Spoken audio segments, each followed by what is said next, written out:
Good morning, YouTube. It's your boy Humble Warrior back at you guys with another video. About that time, guys. About that time. So, with the NFL season rolling around the corner, week 1 is September 8th.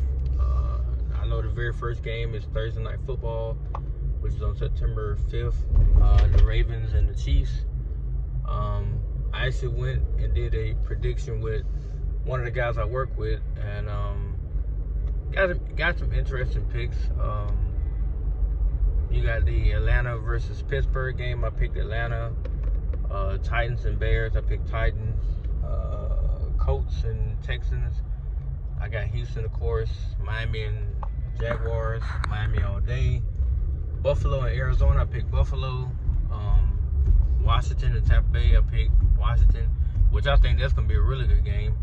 Green Bay and Philly. I picked Green Bay. Who else? I can't think of all of them. New Orleans and Carolina. I picked New Orleans. I guess with that game, I said it's going to be a blowout, but the only thing I can think of is unless Bryce Young comes out and light up that defense, then Carolina don't stand a chance. What other game was there? Detroit and LA. Now that's going to be a game. And then to top it off, Monday Night Football is the 49ers and the Jets. That's going to be one hell of a game in San Francisco. If Aaron Rodgers can somehow stay on the field longer than 4 plays, no shot toward him. But if he can stay on the field longer than that, then I think the Jets can put some drives together and score. But we're going to see how it unfolds. I mean, it's going to be so many talking points for week 1. But I really got on here to talk about one individual per se, which is Mr. Stephen A. Smith. It seems like his takes are getting worse and worse, and like all the way off base with no real content behind it. It seems like he just talks just to hear himself talk. So I think it was yesterday or something like that he came out talking about the Miami Dolphins, and they had a segment, which AFC East quarterback has the most to prove. And of course, he talked about Tua. He mentioned how he was 1-6 against winning teams last year, and how how when the pressure was on, he crumbled. It's like, you couldn't be far from the truth, sir. But you know what? It's cool, because if you actually watch the games like I did, the Philly game, Tua played really well in that game. It just, critical drops came at bad times, and Philly slowly pulled away from us. The Chiefs game, I think we played in Germany or something like that. If you watch that entire game, that was a defensive battle, and the Tyreek fumble was not a fumble. They stopped his momentum and pushed him backwards. How do you fumble going backwards? And it was tied up at that point. It was 7-7, and they gave them a fumble or a free touchdown to pull away from us. And I think the final score was 21-7. What are the game? The Buffalo game, the blowout game, the Buffalo blowout game. That's one game that we can't do nothing about. However, that game was a blowout, and then there was the game, the Week 18 game. We played Buffalo at home. That game Tua did play like shit. He really did. I felt like he was trying to do a lot given the pressure of the moment, and he threw an interception to Claypool that if Claypool actually ran the route the right way, he gets a first down. Instead, he half-ass ran the route. Nobody talks about that, and Tua threw a pick to lose the game. Fair enough, he threw a pick. That's 4 games I just brought up. So the other game that we lost, another game. I'm trying to think because I'm doing the video at the same time while I'm thinking. So it was Philly, Kansas City, Buffalo twice. That's 4. I'm missing a team. This was last year. I ain't missing a team. Philly, Buffalo twice, Kansas City. Who the fuck is the 5th team? Because we beat Dallas. I remember that we did beat them. I lose track of who the 5th team was?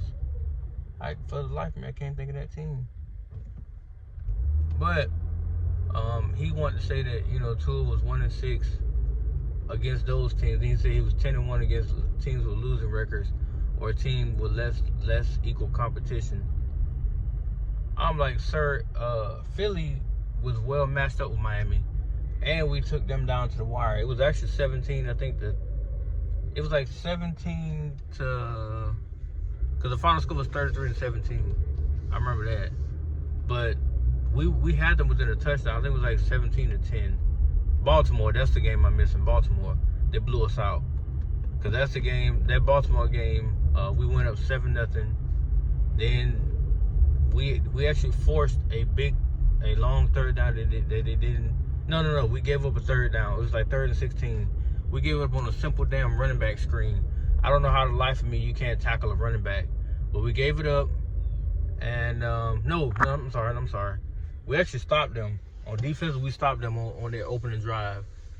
We're marching down the field with an opportunity to go up 14-0. And what happens? The back of the end zone, Tyreek drops a literally layup of a pass from Tua. But that's only one play. The rest of the game, Tua did play like a below average quarterback, making dumb throws, rushing himself in the pocket and stuff like that. So that game was on him as well. Even though the defense completely collapsed, like they gave up so many points, it wasn't even funny no more. It was actually sad to watch. But I digress in that thought because I had to put some gas in this car. But they completely collapsed down the line. But I said all that to say, like, Stephen A was talking about how he was 1-6 against playoff teams without no context. He didn't mention the drops, the defense collapsing. He didn't mention the Titans game. So substitute Kansas City for the Tennessee Titans. That's the game that we lost, that we shouldn't have lost. That game right there hurt us a lot. That game crushed our momentum going into the end of the season. Because had we was up 14 points with 3 minutes left. Granted, yes, Tua should have converted drives, got a couple first downs, but I'm not gonna put all that on him because defensively, if the offense spots you 14, you got to get him off the field. You can't allow Tennessee to march down, get a touchdown. Then it puts the pressure back on the offense to stay on the field, and you already know their side of the ball gonna be pumped up. So when they get another stop, then now you're back on the field to stop a hot ass offense from scoring again. If you stopped them the first time, guess what? They have no momentum. They have none.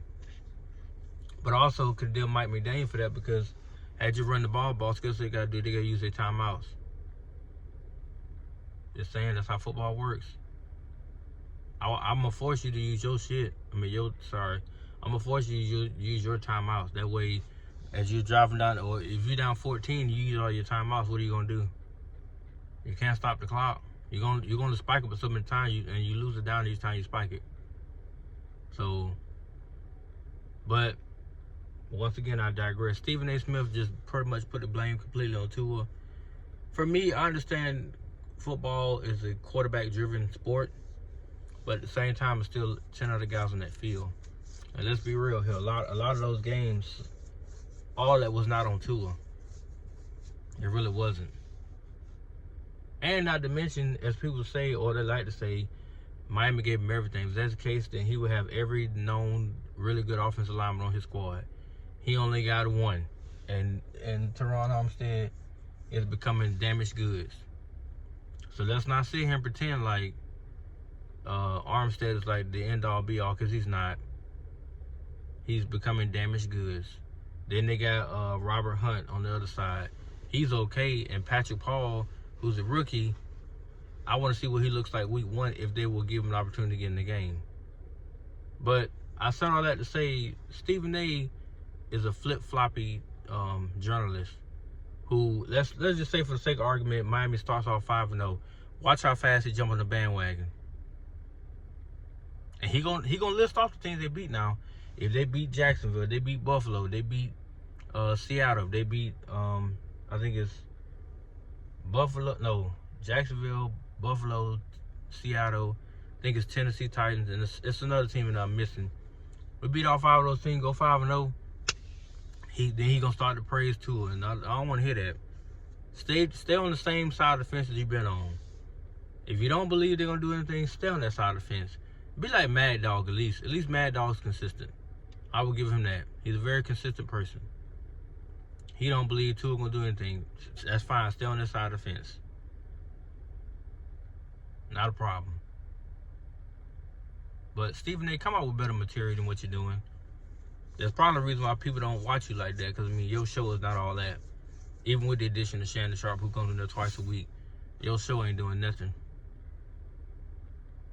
Because most people don't even bother. They might record a few segments that you do, but it ain't like it's the most entertaining thing in the world. But anyway, guys, fins up. Let me know what you think. Like, comment, subscribe. I'll come back with you guys another video, because they do play the Washington Commanders today, so I guess I'll go live and go a little play-by-play with that. Hopefully I can see my boy Tua out there for a little, like a drive or two, but we'll see. But anyway, guys, I gotta get up on this thing this morning with my son, so talk to you guys later. Peace.